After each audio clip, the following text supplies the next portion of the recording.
Allez, tout de suite, le G3 Bourse avec la configuration qu'on avait en janvier, configuration qui va nous permettre de savoir comment va se passer la fin d'année sur les marchés financiers. Avec nous donc le directeur de la gestion d'Ophi Invest Asset Management, Éric Bertrand. Éric, bonjour. Bonjour. Avec nous également le directeur des gestions diversifiées, épargne salariale et opportunités de Crédit Mutuel Asset Management, Jean-Louis Delay. Bonjour. Bonjour à toutes, bonjour à tous, bonne rentrée à tout le monde. Et avec nous également le responsable de l'équipe Cross Asset de Carmignac, Frédéric Leroux. Bonjour. Bonjour Jean-François.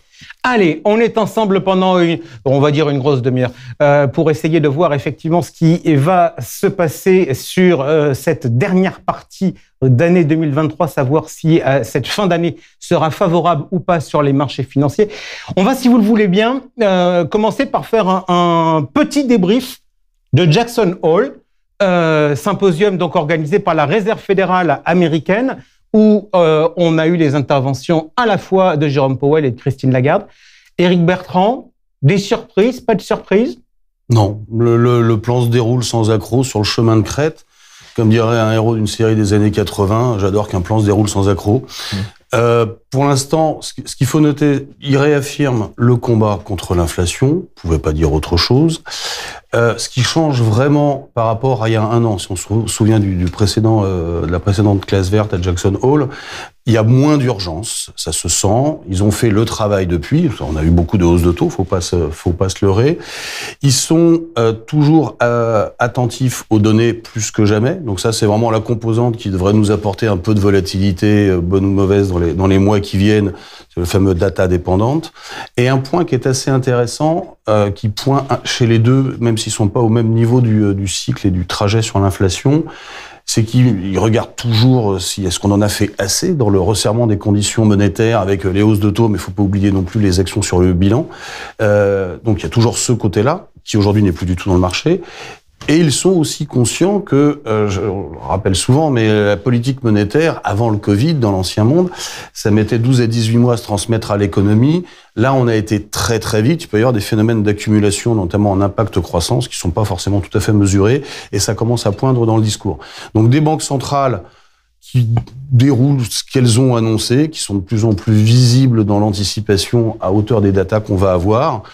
Et donc, la réaction des marchés, d'ailleurs, s'y est pas spécialement trompée, un événement en ligne avec ce qu'on pouvait attendre. Jean-Louis Delay, question.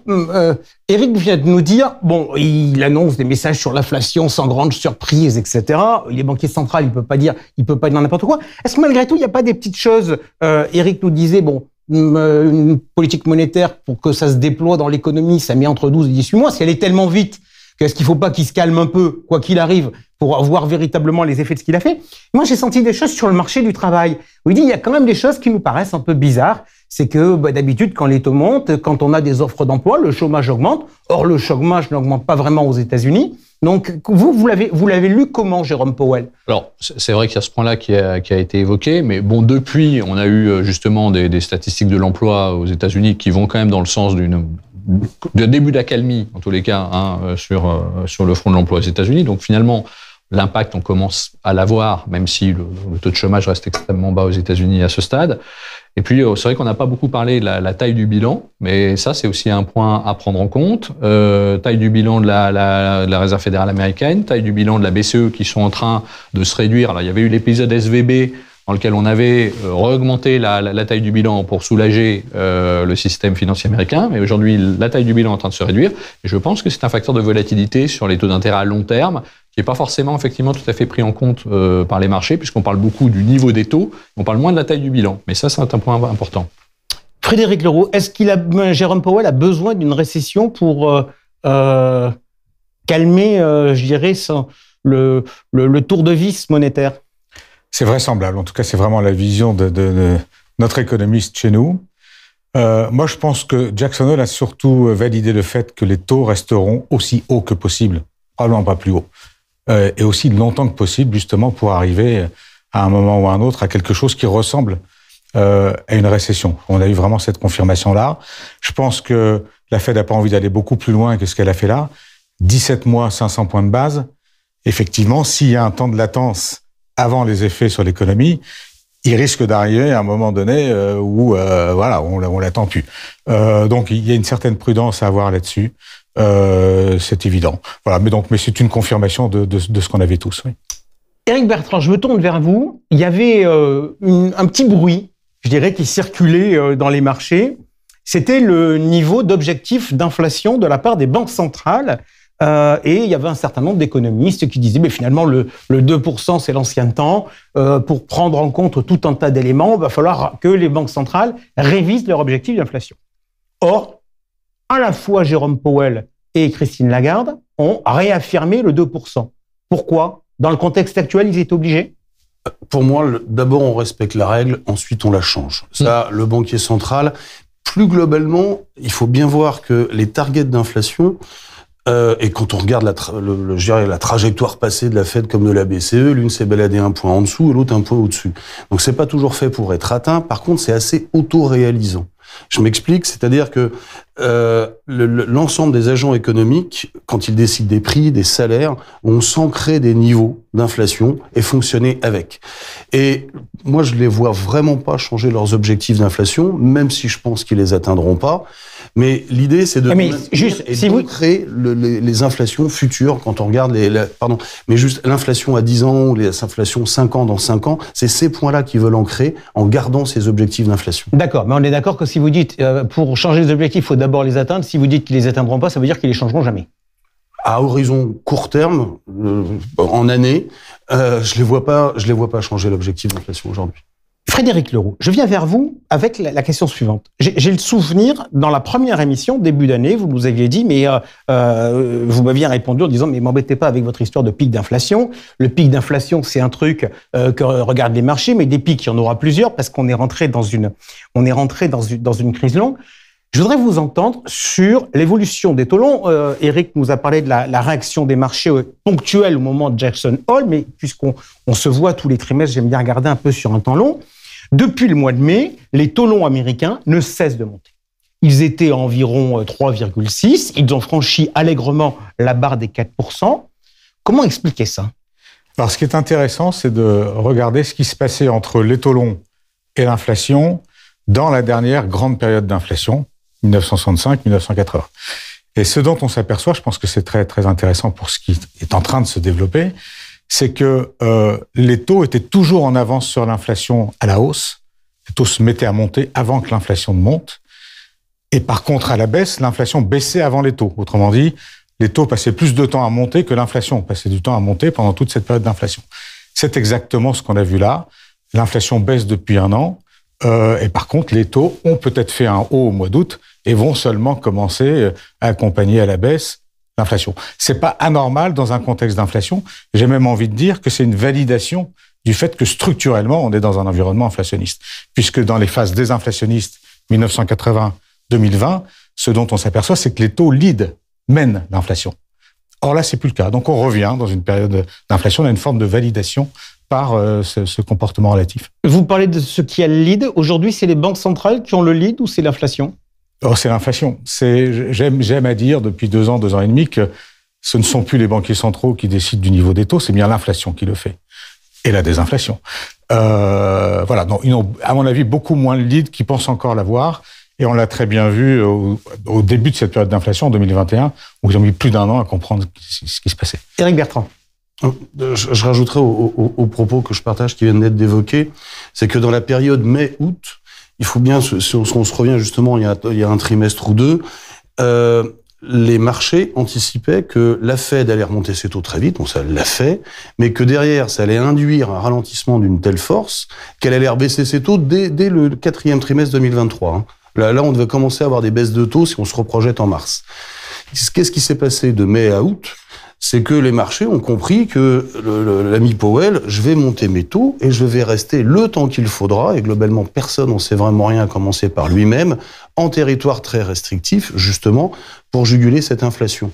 Et alors c'est concomitant, parce qu'effectivement, c'est cette inquiétude sur l'inflation qui a provoqué ça, mais on a des anticipations de mouvements de la Fed qui ont enlevé toute baisse de taux sur 2023 et qui ont enlevé à peu près la moitié des hausses sur 2024. Aujourd'hui, il n'y a plus que 3 à 4 baisses de taux sur 2024, et encore sur la deuxième partie de l'année. Et c'est ce repricing de l'action de la Fed face à la réaction de l'inflation qui a également poussé les taux longs. Et ces taux longs vont se balader entre qu'est-ce que j'attends de l'inflation, donc de la réaction de la Fed, et donc où est-ce que je vais me positionner. Jean-Louis Delay, dans les raisons de la remontée des taux longs, donc Éric vient de nous en donner plusieurs. Moi, je voudrais vous entendre sur 2 sujets, et qui, quelque part, sont peut-être un peu le même. Vous nous avez expliqué tout à l'heure l'évolution des banques centrales sur les politiques monétaires, avec le resserrement de la taille des bilans. On voit que de manière concomitante, les politiques budgétaires deviennent assez accommodantes pour remettre de l'argent dans le circuit. On sait que la dette américaine a été dégradée. Est-ce que les marchés, quelque part, repricent un risque crédit sur les États? Et est-ce que les marchés disent aux États, attention les gars, on va quand même être très vigilants sur vos politiques budgétaires, et que si vous avez envie de faire des déficits à tour de bras, nous, en contrepartie, on demandera des rémunérations plus élevées. Ça, c'est possible. Bien sûr, ça, c'est possible que ça soit le seul cas, parce qu'on sait qu'aujourd'hui, on risque de finir à 6% de déficit budgétaire aux États-Unis avec tous les plans, mais on en parlera quand on parlera peut-être de l'économie US et des facteurs de soutien de l'économie US, mais il y a tous ces plans, infrastructures, relocalisation industrielle, qui sont financés par l'État américain, et ça coûte pas mal d'argent. Donc, effectivement, ça creuse les déficits budgétaires. Pour vous, ça permettra d'éviter la récession? Pour moi, oui. Pour moi, je ne suis pas dans un scénario de récession aux États-Unis. Il y a pas mal de moteurs de croissance. Il y a ceux-là. Il suffit de parler au patron de CRH, on les a vu récemment, qui fait des matériaux de construction aux États-Unis. C'est booming sur l'infrastructure, c'est booming sur les bâtiments industriels, parce qu'il y a les relocalisations d'usines dans les semi-conducteurs, ou dans tout ce qui est batterie électrique, qui viennent alimenter la croissance américaine. Il y a le taux de chômage aux États-Unis qui reste bas, donc ça c'est quand même un facteur de soutien, la consommation des ménages. Et puis il y a le 4e point qui est la révolution technologique dont on parlera, l'intelligence artificielle. Il y a des data centers, des grands providers de cloud, Amazon, Microsoft et puis Google, par exemple. Il va falloir upgrader tous ces data centers. Il va y avoir des capex très importants à déployer dans les trimestres, années qui viennent. Donc tout ça, c'est facteur de soutien de l'économie américaine. Et moi, on n'est pas dans une récession pour les États-Unis. C'est pas non plus extraordinaire, parce qu'en face de ça, il y a des bémols qui sont les étudiants, les pré-étudiants qui vont devoir commencer à être remboursés. Donc ça, c'est un facteur de. Et puis le fait aussi que l'excès d'épargne qui avait été accumulé au moment du Covid commence aussi à arriver à son terme. Donc voilà. Donc mais globalement, le schéma, en synthèse, ça reste quand même plutôt positif. Ok. Il y a eu un impact de la dégradation de la note américaine? Alors, il y a eu peut-être un impact de la dégradation de la note américaine. Je pense pas que grand monde soit inquiet sur le fait de détenir de la dette américaine. Nous, on en achète encore, d'ailleurs, quand on arrive sur des pointes. On pense que c'est quand même plutôt des bons points d'entrée pour l'année prochaine. Je pense pas que ça reste très solide, la dette américaine. Si vous n'avez pas de dette américaine, qu'est-ce que vous avez en portefeuille aujourd'hui?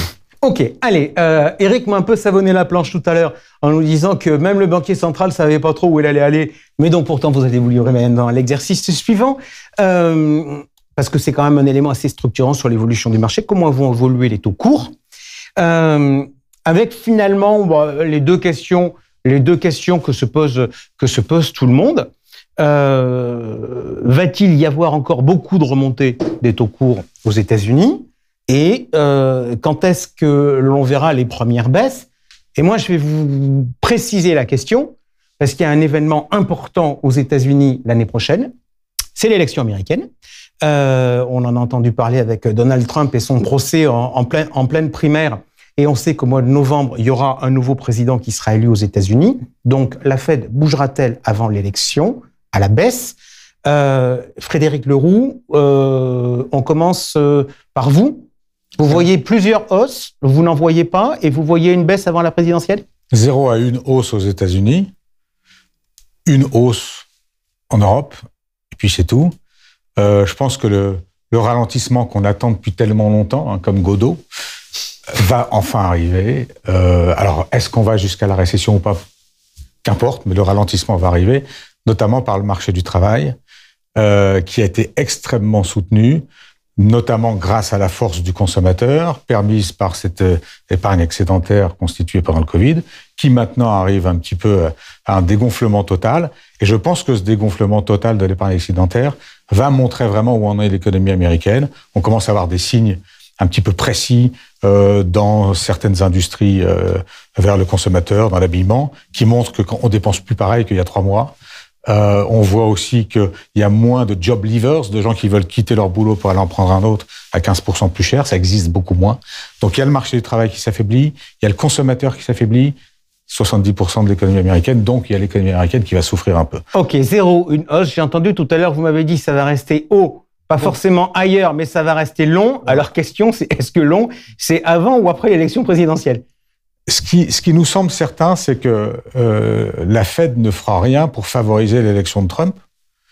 Et donc, elle n'a pas intérêt non plus, dans cette perspective-là, à être trop hawkish. Une récession au moment de l'élection américaine, ça fait désordre pour les démocrates, c'est clair.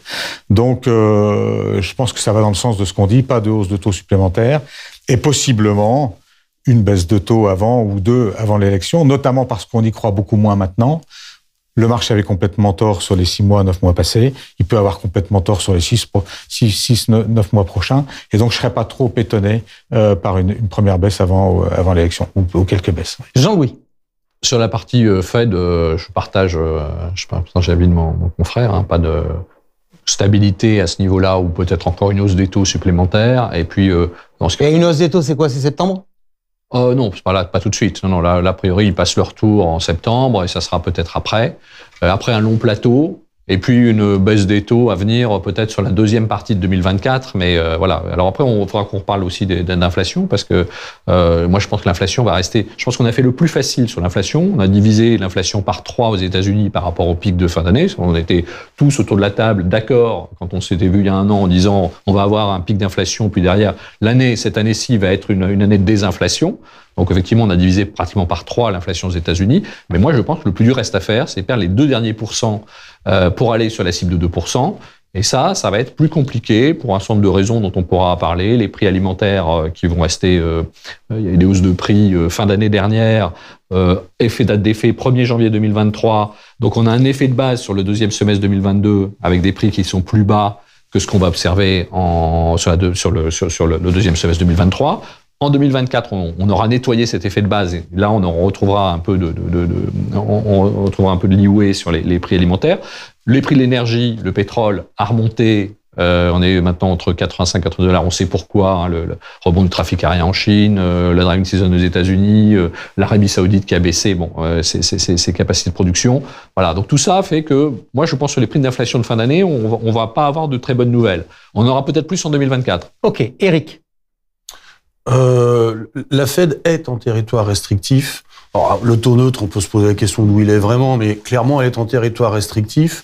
Donc, pour moi, le gros du boulot est fait, sachant que, comme ça a été dit à Jackson Hole, il y a le risque de faire trop. Donc, ils passent leur tour là, je suis d'accord. Peut-être au prochain FOMC et encore, avec les chiffres qu'on a sur l'emploi, qui est la grosse source d'inquiétude de la Fed, c'est même pas évident. Ils n'ont pas besoin. Et un grand plateau, sachant qu'ils vont surveiller l'emploi et les salaires. Et en rajoutant les indicateurs à suivre, on commence à voir les défauts sur les cartes de crédit, qui sont les premiers petits sujets de consommation. Et là, effectivement, on sent bien que la grande partie de l'épargne Covid qui a été bouffée, c'est par les classes les plus modestes. On sent bien qu'on commence à avoir des tensions là-dessus. Donc une conso qui pourrait être un peu en berne. Ça va pas les gêner, ils vont rester longtemps et... Alors longtemps, je vous repose ma question monomaniaque. Le monomaniaque avant ou pas la présidentielle. J'y arrivais. Pour moi, le prochain mouvement de la Fed, c'est pas d'accompagner une récession, mais c'est de revenir à une forme de neutralité monétaire. Alors, personne sait très bien où c'est, mais je serais pas surpris d'avoir sur le S2 2024, pré-post-été, mais 3 baisses de taux, qui accompagne un ralentissement de l'économie américaine. Je ne parle pas de profonde récession, mais 2 trimestres autour de 0, dans ce contexte-là, et donc avant les élections présidentielles. Ok, allez, on passe tout de suite aux actions. Ça fait 19 minutes qu'on est ensemble. Donc parce que les taux, c'est quand même le gros driver actuellement des marchés, donc c'est pour ça qu'on y a passé pas mal de temps. Jean-Louis, on va commencer avec vous. Pourquoi, je disais, un environnement quand même de hausse des taux long?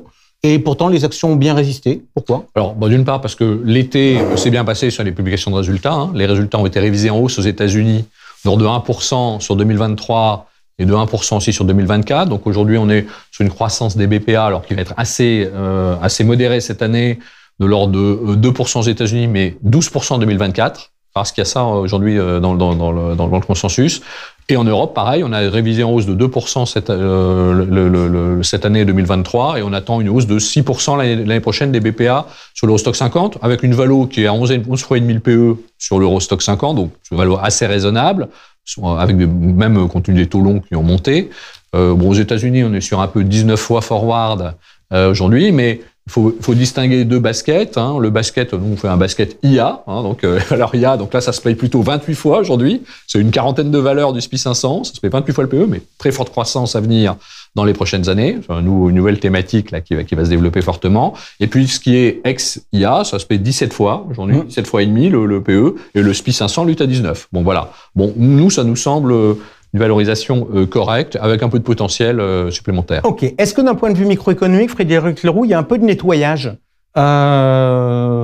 utile, je dirais, avec la remontée des taux longs, parce que quand on avait des taux à zéro, on nous disait mais il y a plein d'entreprises zombies, autrement dit qui gagnent pas d'argent, qui devraient pas survivre parce que si l'argent coûtait quelque chose. On voit qu'il y a des groupes non pas zombies mais qui existent bien, mais qui sont largement surendettés, qui sont aujourd'hui en grande difficulté. Est-ce que finalement ce changement de donne en termes de financement ne nettoie pas un peu l'économie? Pas vite en tout cas, puisque dans la valorisation des crédits corporate, on voit clairement des taux de défaut implicites supérieurs à ce qu'on observe pour l'instant. Or, on est tous un peu dans l'idée d'une baisse des taux longs qui va au moins accompagner un petit peu la poursuite de la désinflation, dans un contexte où il n'y aura pas d'accident majeur sur la croissance. Donc, je pense pas que dans les trimestres qui viennent, on voit un ajustement violent chez les zombies. Je crois que c'est pas encore le moment. Ok, allez, on attaque. On vient de parler des actions. L'objectif, c'était de savoir si la fin d'année serait favorable. Nous sommes au mois de septembre. D'ici la fin de l'année, il y a un mois, c'est celui d'octobre, qui boursièrement rappelle pas toujours de bons souvenirs. Je voudrais donc qu'on regarde un peu un certain nombre de facteurs de risque. Je vais me tourner vers vous, Éric Bertrand, pour revenir sur le sujet de l'inflation. Parce que l'inflation, c'est un sujet dont on parle en Europe, c'est un sujet dont on parle aux États-Unis, et la Chine fait bande à part, puisque là-bas, on parle de désinflation, voire même de déflation. Est-ce qu'il faut aujourd'hui s'inquiéter de la situation chinoise ? Il faut la surveiller de près. Parce que on a deux gros moteurs, tout autour il y a un troisième moteur qui est celui par lequel les nouvelles arrivent et repartent d'ailleurs. C'est assez important. La Chine, il y a eu un vrai tournant, c'est qu'on est dans un capitalisme débridé à la sauce Parti communiste chinois qui marche très très bien, jusqu'au moment où les autorités engendrent des entreprises extrêmement puissantes, à l'image de ce qu'on a aux États-Unis, mais qui sont plus dans un soft power américain parce qu'ils se parlent, comme les Google, les Apple, les Amazon ou les Nvidia. Et là, la Chine voit monter ses puissances, ses contre-pouvoirs, et reprend les choses en main, à la fois pour avoir un leadership affirmé sur qui décide dans ce pays, et même avec des sujets, des problématiques de démographie qu'elle entend gérer par la prise en main du contrôle une partie de la population jeune le vendredi soir pour pas faire des jeux vidéo, mais plus sérieusement par l'immobilier, les prix alimentaires ou autres. Donc on a une prime de risque du politique dans l'économie qui est partie pour durer en Chine. Et là, on l'observe dans la réouverture. Juste, j'entends le discours, c'est pas le cas chez nous. La prise le rôle du politique dans l'économie. Est-ce qu'aujourd'hui on n'est pas dans une économie plus que dirigée dans les pays occidentaux? On a aujourd'hui une analyse de la dépense budgétaire qui vient rentrer dans l'économie. On n'a pas brutalement le PDG de 2 ou 3 boîtes assez phares qui partent en camp de vacances et qui reviennent s'installer quelque part au Baléares en ayant découpé en petits morceaux leur trust. Oui, évidemment, il y a de l'interventionnisme d'État et dans le cas du Covid, heureusement, on en perd. Mais on peut en tout cas appliquer des raisonnements financiers via les dépenses budgétaires là-dessus. On n'est pas dans ce contrôle assez brutal de certains sujets en mode chinoise. Après, il y a la réouverture post-Covid qui a porté une conso, mais aujourd'hui, la confiance n'y est plus.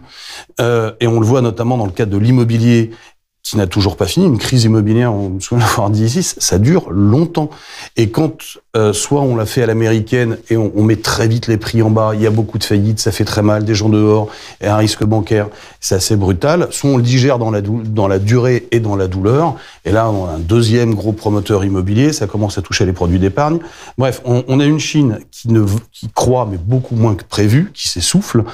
Le gouvernement, pour des raisons politiques, comme pour ne pas réalimenter la pompe à spéculation, n'utilise pas de mesures fortes aujourd'hui pour relancer cette économie. Et donc, ça ralentit sur la croissance. Alors, ça apporte de la désinflation. Ils sont en désinflation, ça apporte une forme de désinflation mondiale. Mais il y a aussi une mutation qui est aujourd'hui encore délicate à mesurer, c'était évoqué tout à l'heure.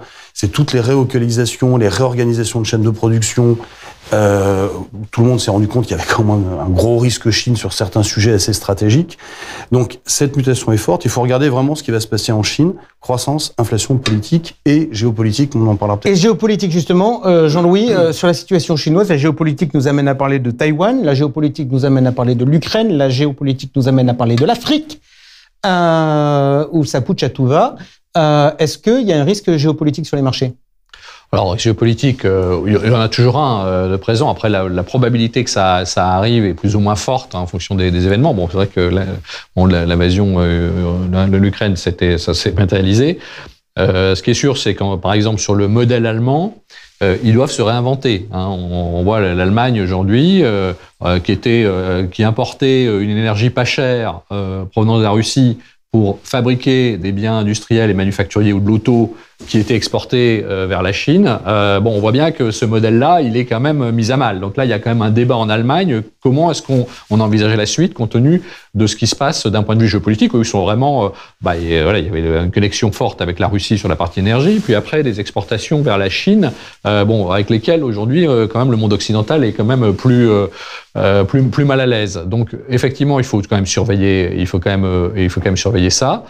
Moi je vois pas un risque majeur sur Taïwan arriver rapidement, parce que je pense que les Chinois, comme ça a été dit, ont quand même beaucoup d'autres choses à gérer aujourd'hui que de se mettre dans un bourbier avec Taïwan. Je pense qu'il y a d'autres sujets, le chômage des jeunes, l'immobilier, etc. Ils ont déjà beaucoup de sujets à piloter. Ok. Frédéric Leroux, je ne vais pas vous interroger sur la Chine, je vais vous interroger sur... J'aurais tant aimé. Ah, allez-y. Rapide, alors. Mais ça n'empêche pas de poser la deuxième question après.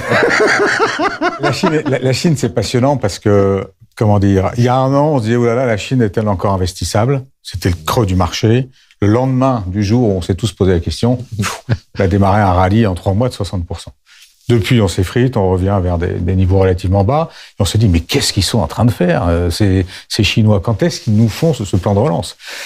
Il va venir, on estime nous qu'il va venir avant la fin de l'année, ça sera quelque chose de global. Ils vont laisser le marché immobilier continuer de s'assainir, puisqu'on continue de produire trop par rapport à la demande, malgré ce qui se passe aujourd'hui. On va avoir un plan de relance classique, infrastructure, s'ils ne savent pas faire d'autre chose. D'ailleurs, aider le consommateur, c'est laisser aux pays développés, parce que c'est franchement pas bien d'aider la consommation, il faut aider l'investissement. D'où les pressions déflationnistes chinoises. À force de créer de la capacité de production, on crée de la déflation. Alors c'est intéressant, parce que je pense qu'on va avoir la Chine qui repart un peu en croissance au moment où nous, on va avoir les effets d'un ralentissement plus visible. Et ça explique aussi ce qu'on commence déjà à voir sur les marchés, c'est que on est dans un contexte où on s'attend tous à un ralentissement, on devrait voir une énorme surperformance des valeurs de croissance, des valeurs défensives, et on devrait voir des catastrophes sur l'énergie, sur les métaux, etc. Et c'est pas du tout le cas. Donc je pense que les marchés se positionnent déjà sur un réveil chinois qui fera que malgré le ralentissement occidental, on aura des secteurs qui devraient souffrir, qui vont au contraire bien se comporter. Donc tenir compte de ça dans la construction d'un portefeuille pour l'année qui vient. Ok, on y viendra dans quelques instants, mais je reste dans mes sujets de risque. Je voudrais qu'on s'arrête 2 secondes sur le risque immobilier. Georges Delataille en parlait tout à l'heure lors du journal décalé. On voit les valeurs de part de SCPI qui commencent à décrocher dans l'Hexagone. L'immobilier, c'est important sur 2 points. Un, c'est important dans la croissance économique, dans le PIB avec la construction. Et puis 2, c'est important parce que c'est un actif qui est leveragé, donc avec du crédit, dont la dévalorisation peut poser un certain nombre de problèmes. Et on a vu nombre de crises économiques ou financières qui venaient de l'immobilier, qui venaient du crédit immobilier. Est-ce que pour vous, aujourd'hui, le risque sur cette partie-là, il est important ou pas? Si on pense à l'Europe, on parle des banques, en fait, pour une bonne part en tout cas. On a une solidité qui a été vraiment démontrée, notamment à l'occasion de la mini-crise bancaire américaine.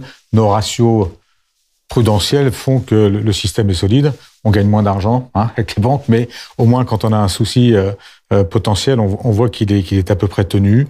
Donc j'ai pas envie je crois pas qu'à ce stade en tout cas, l'immobilier... Ok, donc la réponse c'est non. Jean-Louis, votre sentiment, à la fois sur le risque immobilier, sur le risque bancaire? Alors, le risque immobilier, on voit bien que la valeur là, des biens immobiliers en France, en Allemagne, etc.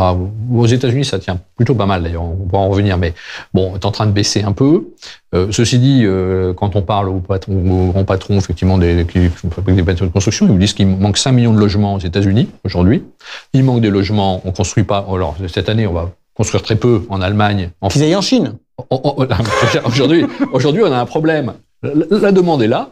La demande, il y a beaucoup de gens qui souhaitent se loger, acheter leur logement, etc. Bon, il y a un problème de solvabilité parce que les conditions de prêt, on le sait, ont beaucoup monté, mais la demande, elle est là. L'offre en face, elle est en train de se réduire puisque les promoteurs, on parle de moins 30, moins 40% de construction cette année en France. Aux États-Unis, ça va peut-être entre moins 10 et moins 15 au moins.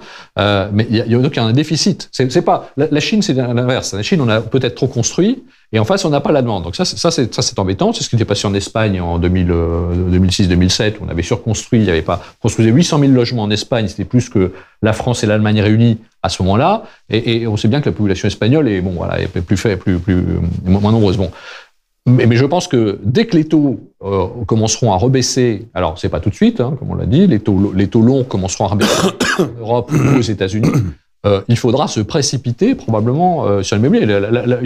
On aura un problème, on va avoir une pénurie. On est en train d'organiser une pénurie. Éric Bertrand, sur le risque bancaire. La dernière fois que vous étiez venu, c'était en janvier. Depuis, on a eu les banques américaines, on a eu Crédit Suisse. Là, on a le superviseur européen qui a demandé aux banques de donner leur ratio de liquidité de manière beaucoup plus rapide qu'auparavant, avec une plus grande surveillance. Est-ce qu'il faut s'inquiéter sur le secteur? Non. Je reviens 2 secondes sur l'immobilier, parce que ça participe de notre non-inquiétude sur le secteur. Juste sur l'immobilier, un immobilier, ça se price comme une obligue, avec un peu d'indexation, inflation. On a pris 400 points de taux. Tous les actifs avec un pricing utilisant les taux d'intérêt ont retrouvé ça dans les prix. Pour moi, avoir une baisse de 15-20%, c'est un ajustement de rentabilité et de financement de la matière. On n'est pas dans une crise immobilière parce que on n'a pas d'effet d'offre-demande disproportionné comme dans les précédentes crises. On a beaucoup moins de leviers. Et j'en arrive aux banques. Je fais un petit rétropédalage. Aujourd'hui, les banques sont beaucoup plus prudentes, sont beaucoup moins leveragées par rapport à ce qu'on a pu connaître. Les stress tests sont assez rassurants et à la différence des banques régionales américaines qui ont foutu le feu en mars, elles sont toutes régulées jusqu'à la dernière avec une BCE qui regarde ce qui se passe. Je rappelle que tout ce qui s'est fait péter le caisson outre-Atlantique, c'est parce que Trump avait remonté sur le total bilan à 200 ou 250 milliards, la non-surveillance de la part de la Fed et de la SEC. Donc c'est là où ça a pété. Donc moi, je n'ai pas d'inquiétude aujourd'hui fondamentale sur le bancaire qui a même, quand on regarde dans les résultats, un coût du risque qui baisse. Ça, c'est un tout petit peu contre-intuitif, tout à fait. dans la mesure où on a quand même une croissance à taux en Europe et que c'est pas vraiment en train de redémarrer très fort. Ok, parfait. Allez, 33 minutes. On dépote. Alors maintenant, puisque le titre de l'émission c'était vers une fin d'année favorable, on va faire un petit jeu. Donc je vais vous demander des réponses en un mot. La fin d'année sera-t-elle favorable? Et donc, si on pense qu'elle est favorable, est-ce qu'il faut être en risque on ou en risque off? En un mot, tiens, avec vous, Éric, fin d'année favorable, oui, non? Non. Jean-Louis? Oui, après octobre. Oui. Ok, parfait. C'est de la triche. Alors, deuxième question, et après on rentre dans le détail. Si on doit mettre du risque, est-ce qu'on met plutôt du risque action ou est-ce qu'on met plutôt du risque taux? Éric, vous m'avez répondu non pour favorable, mais le risque à privilégier aujourd'hui, c'est lequel? Nous, on est sur du crédit depuis longtemps, on est payé pour l'être. Et tant qu'on n'a pas le petit éternuement qu'on pourra avoir d'ici la fin de l'année, on ne retourne pas tout de suite. Ok. Jean-Louis, la réponse était oui, mais après octobre. Plutôt action ou plutôt taux? Les deux. Ok. Frédéric, votre réponse était oui, la fin d'année sera favorable, de manière enthousiaste. Plutôt action ou plutôt taux? Plutôt les deux. en n'oubliant pas d'aller regarder un petit peu ailleurs que dans l'univers développé de l'Ouest. Ok, parfait. Vos choix sur les taux, Éric, j'ai entendu, le crédit. Oui, alors nous, depuis la Saint-Valentin, on est prudent un peu sur les actions en particulier européennes et on a remplacé ça par du high yield, avec l'idée que les boîtes sont très résilientes et surtout qu'on est payé pour attendre, ce qui n'est pas forcément le cas sur les actions. Les actions, globalement, on regardait l'Eurostoxx, c'était au même niveau que le 14 février, il y a 3 jours. On n'a pas tellement envie, on n'est pas inquiet au global sur le marché, et le marché achètera à la fin du resserrement monétaire, mais on va dans un ralentissement, une fin d'année de la vol, il y a quelques zones d'accumulation. Donc nous, on est plutôt crédit euro et high yield, plutôt le haut du high yield, avec l'effet de compensation qui est assez intéressant que je mentionne, je sais que je prends du temps, mais quand ça va aller mal, les spreads vont s'écarter, les taux vont rebaisser. Et donc, ça fait qu'au global, la somme des deux bouge pas tant que ça, et donc on continue d'avoir son carry. Donc aujourd'hui, crédit, et si les marchés actions ont le bon goût de réaliser que ça ralentit et que c'est peut-être pas aussi vert que prévu, à ce moment-là, de se repositionner sur les actions le moment venu quand elles vont baisser un peu. Frédéric Leroux, je me tourne vers vous. On parle du crédit, on parle du high yield. J'ai entendu tout à l'heure, vous nous avez dit, mais là maintenant, on va de toute manière digérer vous nous avez dit qu'il y avait un effet de retard des taux par rapport à la baisse de l'inflation. Donc, quelque part, vous nous prédisiez une baisse des taux longs. Est-ce que cette baisse est suffisamment importante pour rendre les souverains intéressants? La baisse, pour l'instant, elle n'est pas très, très importante, d'où elle sera très importante demain.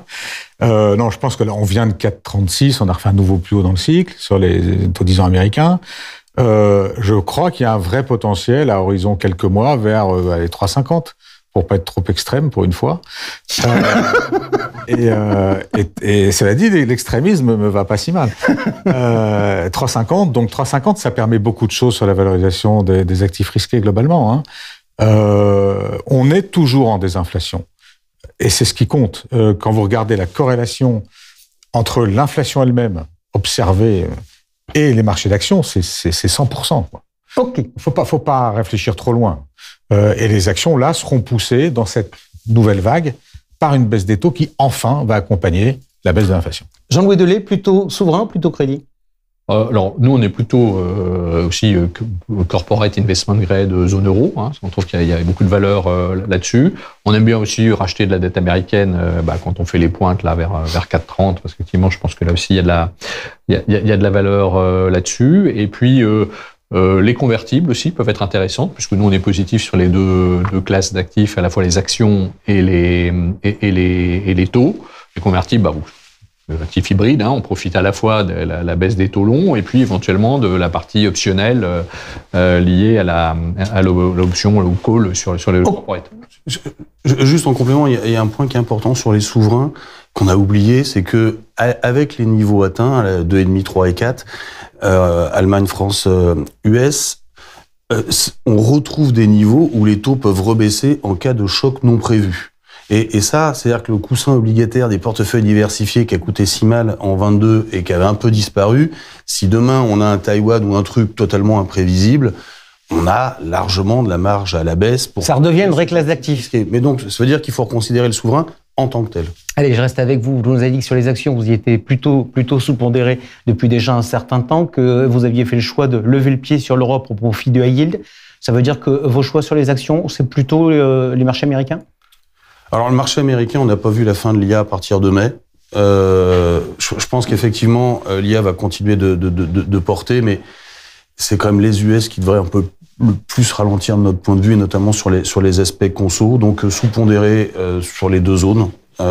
Aujourd'hui, en attendant de les acheter moins cher, on n'est pas à l'aube de la bear market de notre point de vue, on n'a pas envie de rentrer tout de suite dedans. Jean-Louis Delay, sur les actions? Alors nous, aujourd'hui, on est plutôt neutre déjà sur les actions européennes, américaines, et un peu surpondéré sur les émergentes, en espérant le rebond, le fameux plan de relance chinois. Mais on se dit que, vous savez, il y a ce fameux shutdown potentiel fin septembre, où doivent se mettre d'accord sur un budget entre les démocrates, les républicains.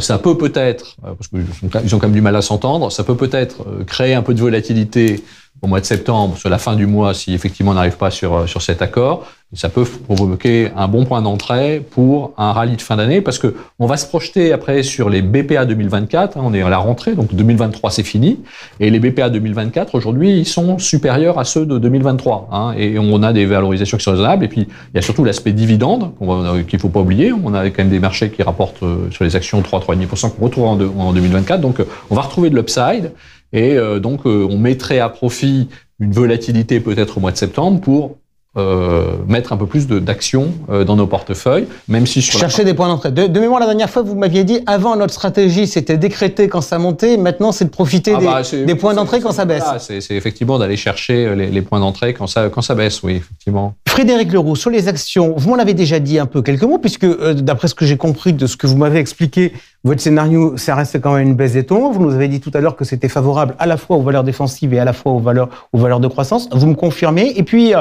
question, Jean-Louis vient de parler des émergents. C'est une zone historiquement que Carmignac aime bien et suit. Comment ils vont s'en sortir dans l'environnement actuel? Dans l'environnement actuel, bon, ils vont profiter d'une baisse des taux américains, ça c'est certain. Je pense que la Chine va quand même changer la donne et permettre à l'ensemble de l'univers émergent de s'en tirer beaucoup mieux, au moins sur une période de quelques trimestres. Est-ce que ça vaut le coup pour autant d'anticiper avec beaucoup de conviction les grandes décisions que l'on attend aujourd'hui des dirigeants politiques chinois? Peut-être pas. On aura le temps, je pense, dès l'instant où on verra les choses arriver, de nous y mettre.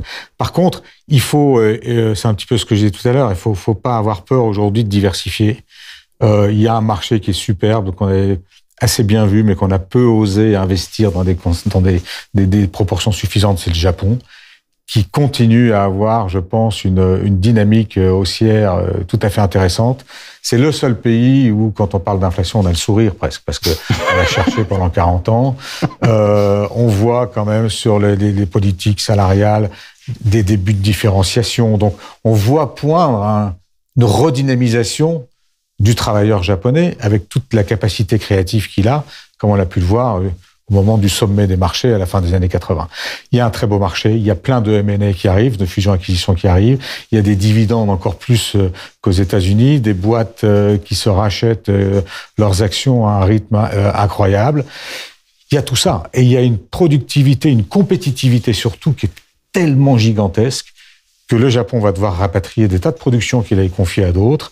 Il y a un dynamisme de l'investissement de la conso qui va arriver, qui est extraordinaire. Ok, la carte diversification, donc pour Frédéric Leroux, c'est le Japon. Dernier petit tour de piste, très rapide. Matières premières. Alors, sur les matières premières, on est raisonnablement constructif avec effectivement l'idée que la Chine pourrait redémarrer. Bon, le pétrole, c'est déjà fait, mais voilà. Après, sur l'or, on aime bien en avoir toujours un peu en diversification de portefeuille. Alors, évidemment, il faut surveiller les taux réels. Globalement, ce qu'on a dit sur les actions, il faudrait aussi que les taux réels, alors les taux réels, on fait comme une pointe en août, on est allé à 2% sur les taux réels américains. L'idée, c'est tout ça, les taux réels vont être un point clé à surveiller pour avoir des marchés d'actions plus favorables sur la fin de l'année. Et si les taux réels rebaissent, ça sera aussi favorable à l'or. Frédéric Leroux, hors matières premières. Oui, beau potentiel, je pense notamment avec le retour de la Chine, mais pas seulement. On va vite se rendre compte qu'on n'a pas assez investi dans les énergies fossiles pendant trop longtemps, que donc il va falloir qu'on retourne sur ces secteurs dans les mesures du possible et en fonction de nos contraintes. Sur le cuivre, si on veut vraiment électrifier le monde, on sait qu'il en manque. Et que c'est très difficile aujourd'hui d'ajouter des capacités de production. Donc, ce qui existe doit se valoriser beaucoup plus. Voilà, donc c'est une thématique de long terme qui appartient tout à fait à cette grande vague inflationniste que j'ai en tête. Ne surtout pas sous-pondérer ce secteur, en tout cas dès l'instant où on arrive à s'accommoder des contraintes que l'on s'impose. J'aime bien, Frédéric Leroux, cette grande vague inflationniste que j'ai en tête. Donc, il nous rappelle toutes les idées qu'il nous a rappelées dans les émissions précédentes pour dire non, je n'ai pas changé d'avis. Nous sommes dans une véritable crise inflationniste. Matières premières, métaux, Éric Bertrand. Ouais, métaux non précieux notamment. On a sans doute un peu un pic sur les taux réels aujourd'hui, compte tenu de ce qu'on attend des banquiers centraux maintenant. Donc ça, c'est plutôt positif. Il y a une demande industrielle, et notamment dans un redémarrage chinois, qui peut être forte, et surtout, comme ça a été évoqué, la transition énergétique sur un certain nombre de métaux, c'est parti pour peser pendant un certain nombre d'années quand on voit le rapport déficit offre-demande. Merci beaucoup d'avoir été avec nous, et c'est drôle.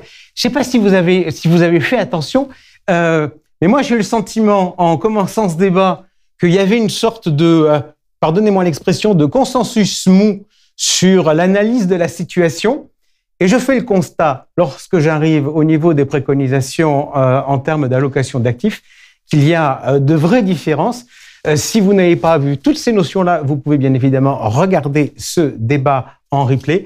Moi, j'ai le plaisir de vous retrouver mardi prochain pour une émission spéciale. On a aujourd'hui peu parlé d'immobilier. On parlera pendant une petite dizaine de minutes mardi prochain de pierre-papier. Voilà. Salut à vous tous, messieurs. À bientôt. Ciao.